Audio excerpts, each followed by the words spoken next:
she moved to the United States 27 years ago. And the first 14 years of her career, she didn't get any promotions, zero. Wow. She wondered why.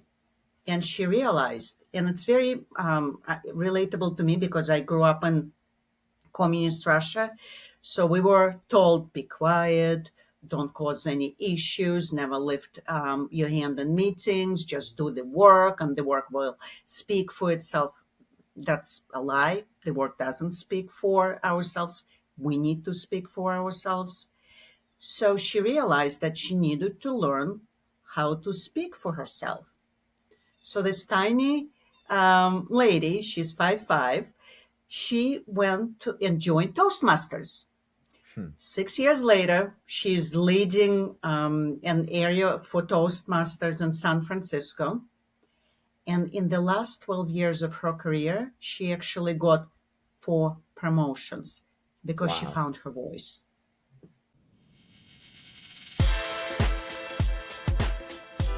Welcome to 99 Humans. My name is Jeff LaCosta, curious coach and Wall Street Journal best-selling author, striving to understand how little things generate big impact. And I'm Nadia Carta, tech executive and lifestyle coach with a mission to transform lives and corporations by kindling hearts to generate a zeal for life. Each week, we investigate stories about the human side of leadership to re-energize your spirit and help you become a stronger leader.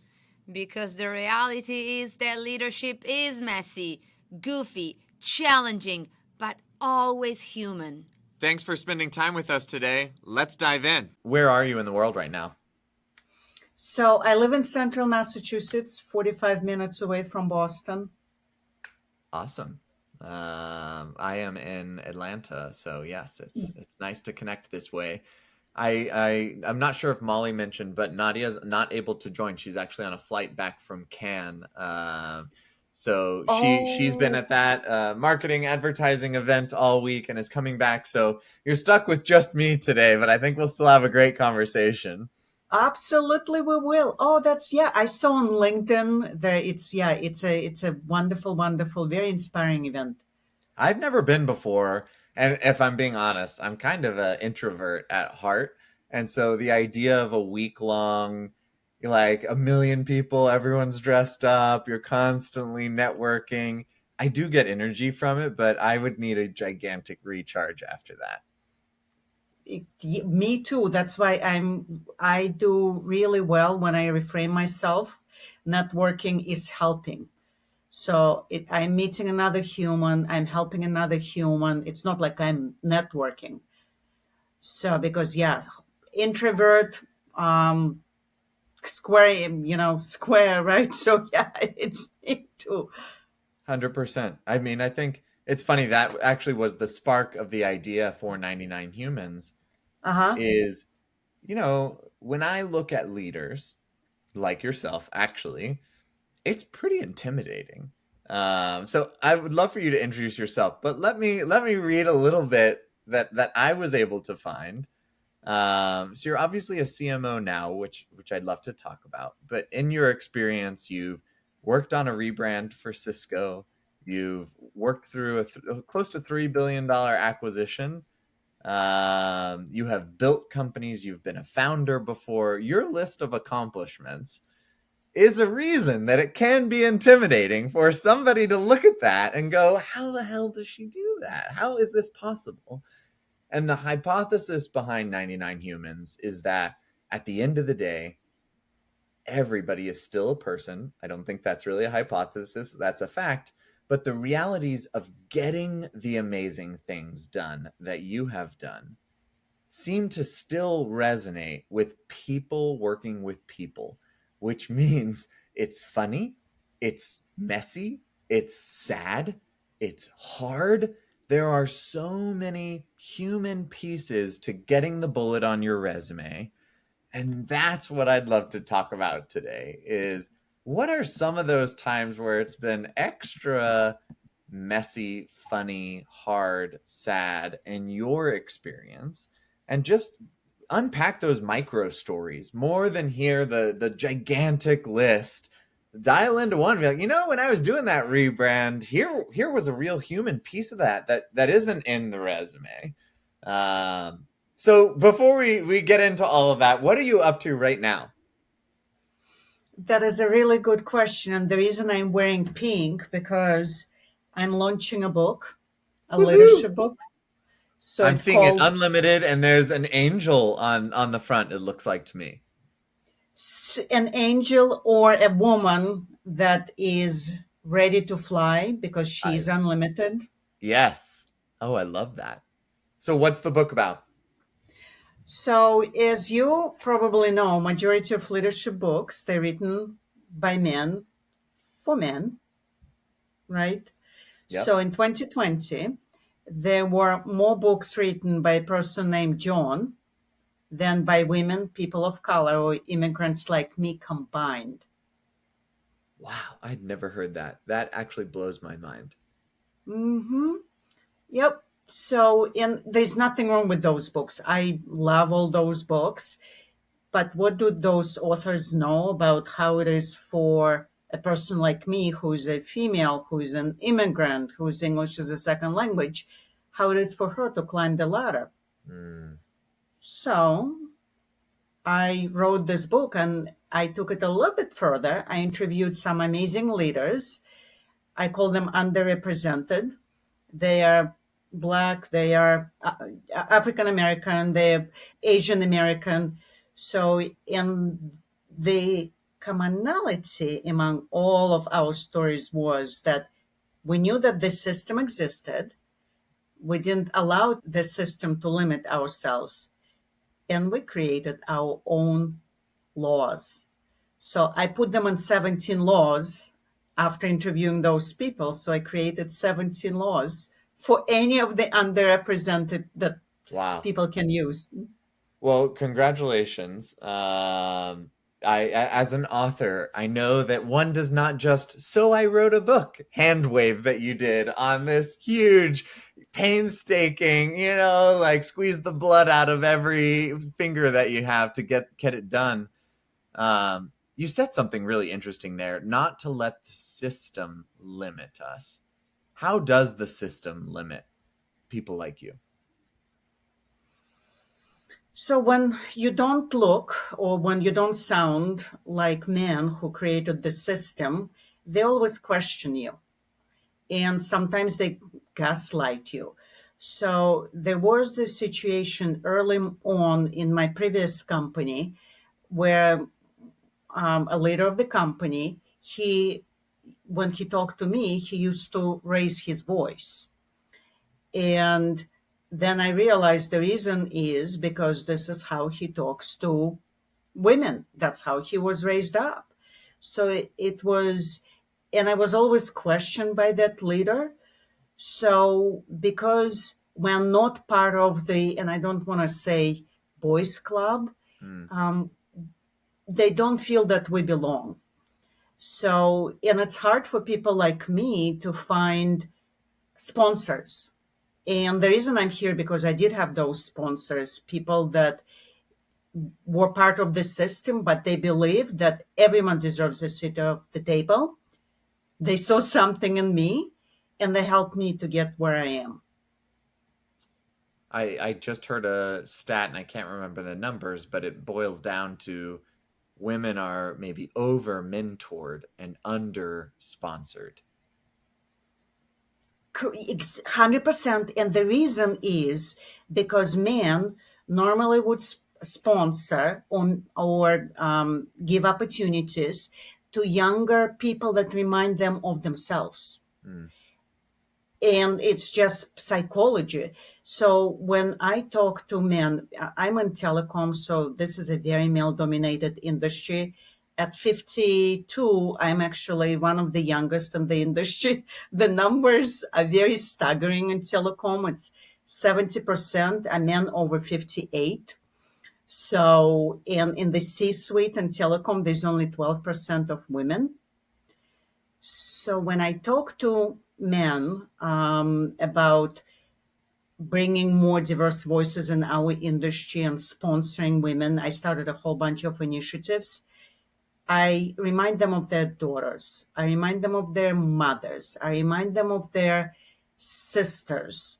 And I ask them, do you want them, your sisters, your daughters, your mothers, your wives, to work in that environment?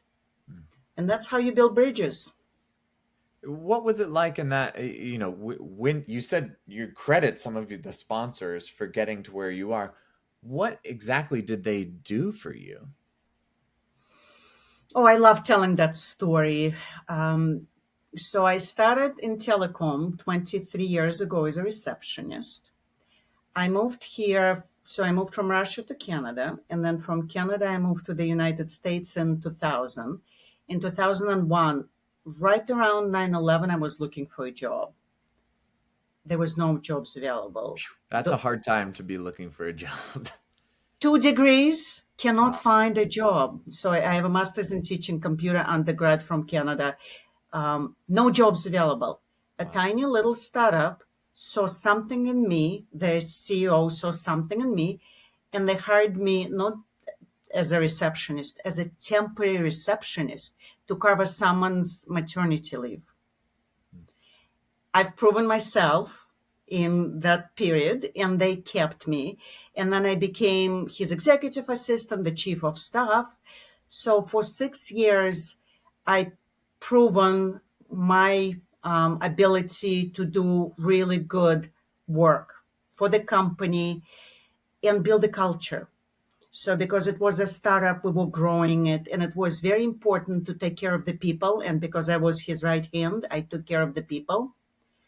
So when I wanted to move into marketing, because I already proven myself, I already gave it all to the company. He said, of course, Eugina, I cannot stop you from growing.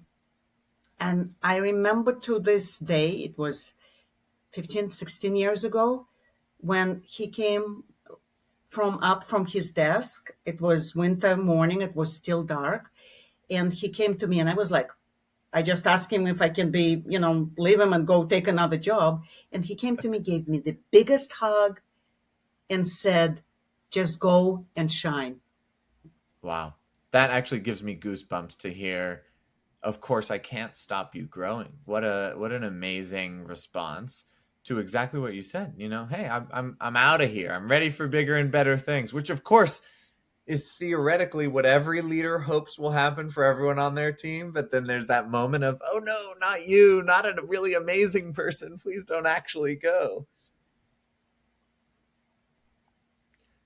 What then? What did that teach you about how you approach leadership now? Because you're that person for so many people now. How has that experience changed how you lead? So leaders cannot be selfish. Leaders need to support people under them, and they need to support their growth, and they need to support their decisions. And sometimes they might not like those decisions. And if you're a good leader, you always eat last. So remember the title of that Simon Sinek book, Leaders Always Eat Last. Leaders always eat last. Leaders always go to sleep late. Leaders always get on the bus after everyone is on the bus. They always take care of people. Hmm. I'm so curious about your wonderful book, which is coming out that you showed. Now I need to go purchase this book. We always buy the books of people who come on the show, so I can't wait to read more. But I love that you integrated some interview experience into that, and it sounds like wove your own lessons, your own experiences together with other people who shared similar experiences. Can you share us a little sneak peek of some of those common themes, some of those lessons that you have incorporated and learned through that process? Absolutely. I'm going to share two of my favorite stories. One of them is Asian American woman.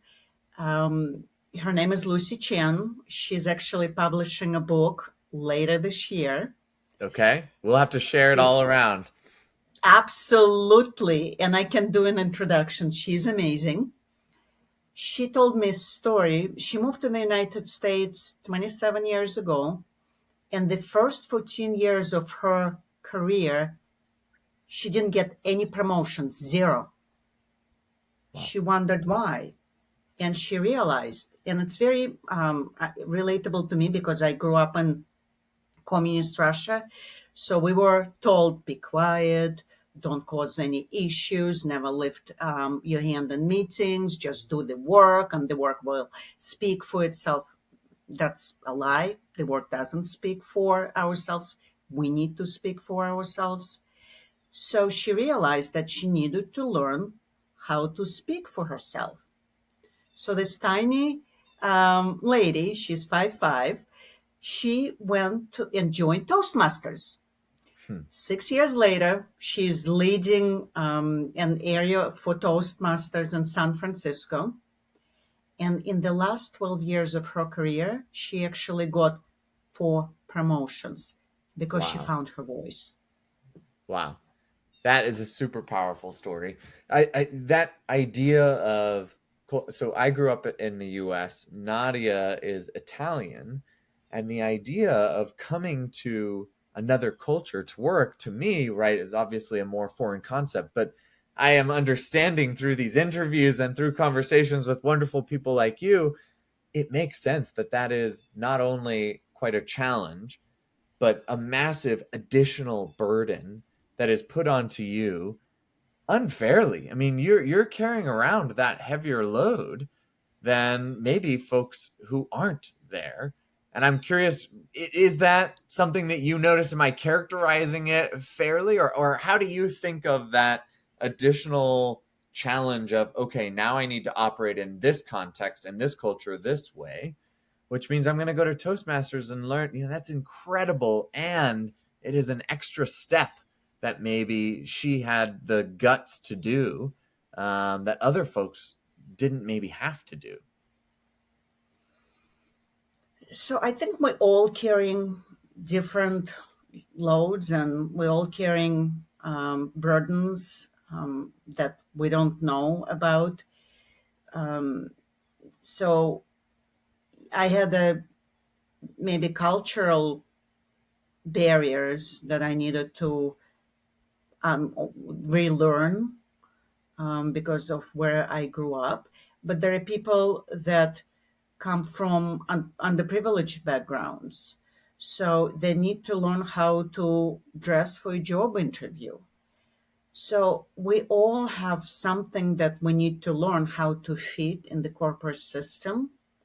For me, it was how Americans operate is different than I used to in Russia. So what was very useful for me, it's Hofstede framework. So it's a cultural pillars, how you see the your boss, the power, the authority. If you are a team oriented person like us Russians, it's all about team. And that's, I have an American born son, and he's not I me like most Americans are. And I'm not, sorry if I'm stereotyping, No, but it's no. I mean, we're talking about it. individualism, right? Yeah. Because he grew up with Russian mother and Mhm. Puerto Rican stepfather, who actually adopted him 6 months ago.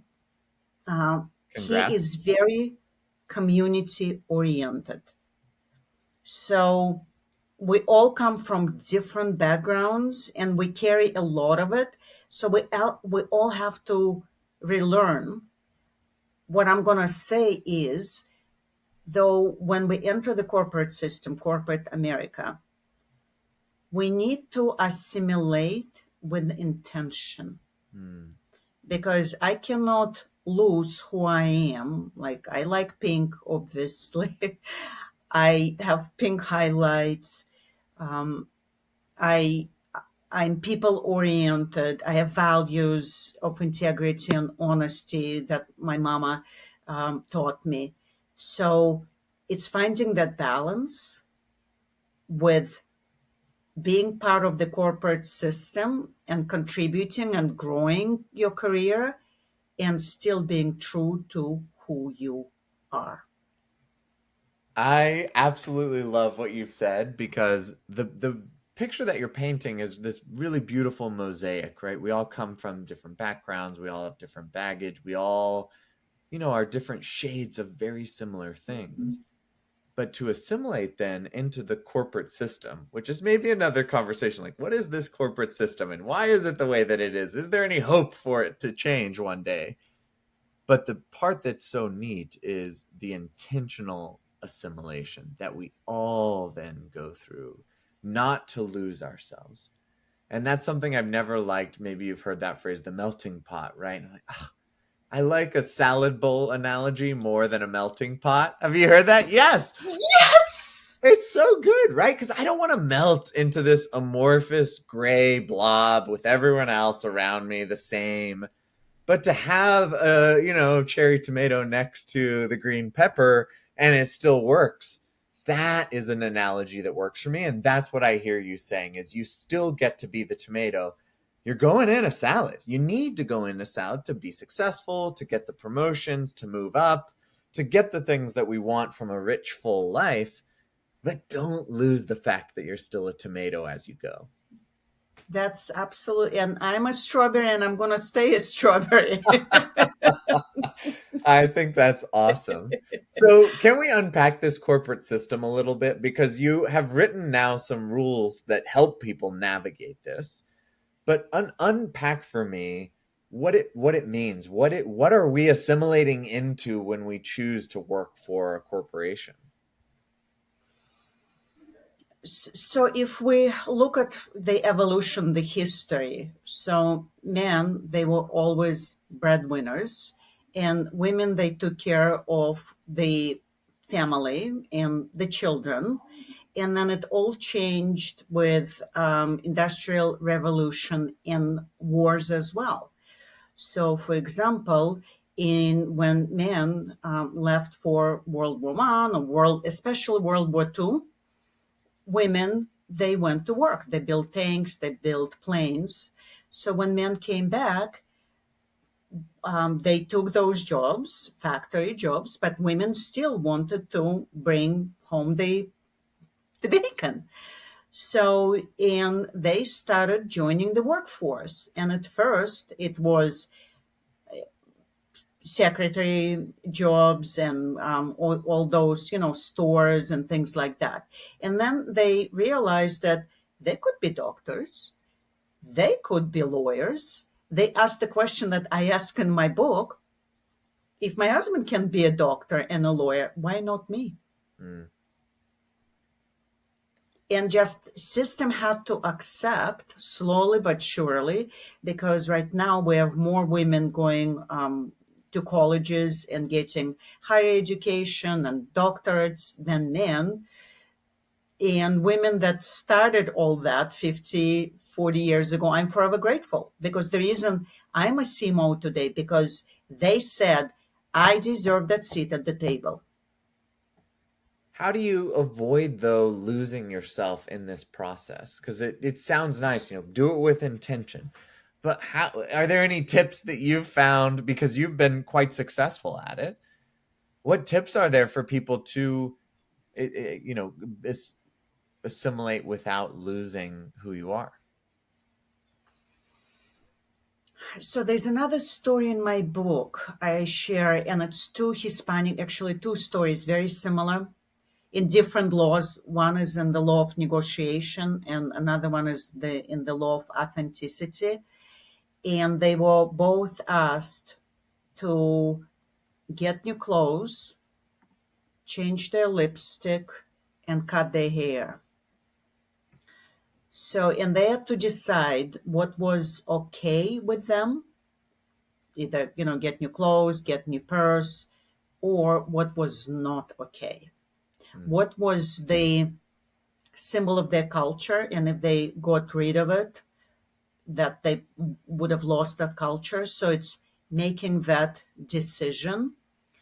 And the other thing I say in my book, it's microaggressions, because sometimes when people say, or you do this because you're that, or say jokes, like people always say around me, Russian jokes. And sometimes I let it slide, but sometimes I ask, did you mean to say that?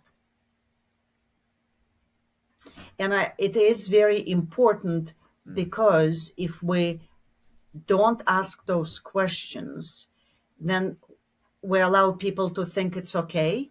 Or there's another variation that maybe they don't know. It is quite possible they don't know that them saying that might make you feel a certain way. yeah. Because no one wakes up in the morning and saying, oh, you know what, I'm just going to go and say those nasty things. Yeah. Sometimes people don't know. I that resonates with me, and I will also say that it seems like it can also become exhausting to constantly be the one to have to educate people.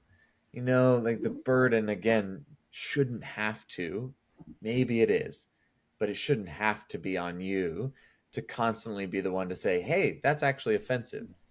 That idea that we should all be on some journey to better ourselves, and that should include self-education, not all like it's great that if we all take feedback, that would be amazing, but it would be even better if we would go learn something on our own to avoid needing to get the feedback.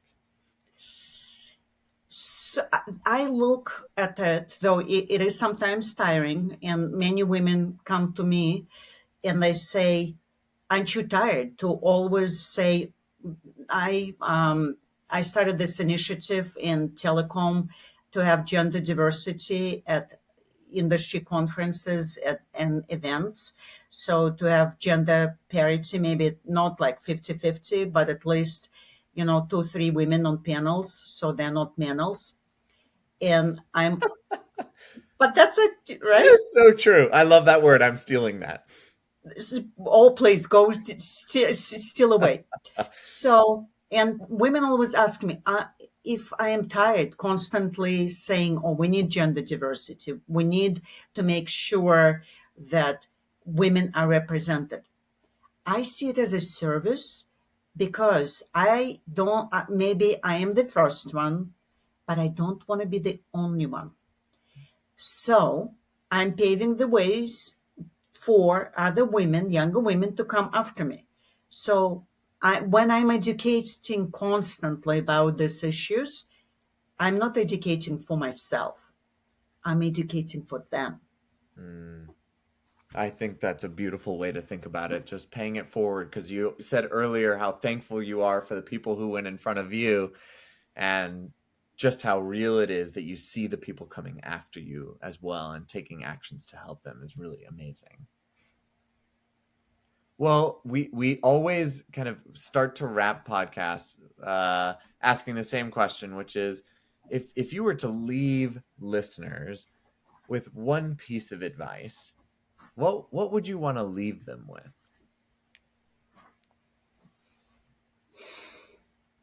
One piece of advice. So the first part of my book is control your own destiny. So, and I believe that as humans, we need to have choices and control our destiny. So, to build on that concept, I would say always, always, always believe in yourself and bet on yourself. Where did your confidence come from? Where is that? If we could bottle it up, I love, because that is such a beautiful takeaway. But a genuine question before we close: how do you think that you have stoked and gotten this self confidence as well? Because I believe there's a group of us, sometimes me included, absolutely, who hear that and go, "Ah, that's right. That is what I need to do more than anything else. Is start with that." Has it always come naturally to you? Yes and no. So it's a choice. It's a choice, and we all need to make that choice, because if I don't speak up, then I will always wonder what if. And I don't want to have any regrets. So confidence is a choice. And taking that step, you might hear a no, but you might hear a yes. So just take that step. I love that. It sounds way more fun too. Like, hey, it could work out. It might not, but it could. And that's much more fun, that possibility. It's like Christmas present, right? You when you Exactly. open it up, you never know what you're gonna get. I love it. Oh, I love jelly it. beans, right? There's like those jelly beans. Oh They yeah. nice flavor. Oh yeah, Only the right. good flavor ones though, not like the Harry Potter Birdie Bots ones where you might get a nasty one or something. What I have no doubt people will be inspired and want to connect with you, want to find your book. Where can people find you if they want to connect? They can find me on LinkedIn. It's Eugina with an I, Jordan. They can go on my website, sign up for my newsletter, and they can go on Amazon. And it's available as a paperback, and it's available as a ebook. It's available in many different countries. And I would love to know what people think of my book. Absolutely. Well, we will put a link to the book and those sites absolutely in the show notes. So go to the show notes if you're listening. Want to check that out? Click. Eugenia, huge thank you for joining. Such a great conversation. That was exactly what I needed today. So thank you for carving out time and coming to join 99 Humans. It's my pleasure. Thank you so much, Jeff, for having me. All right. See you next time. Bye. Bye.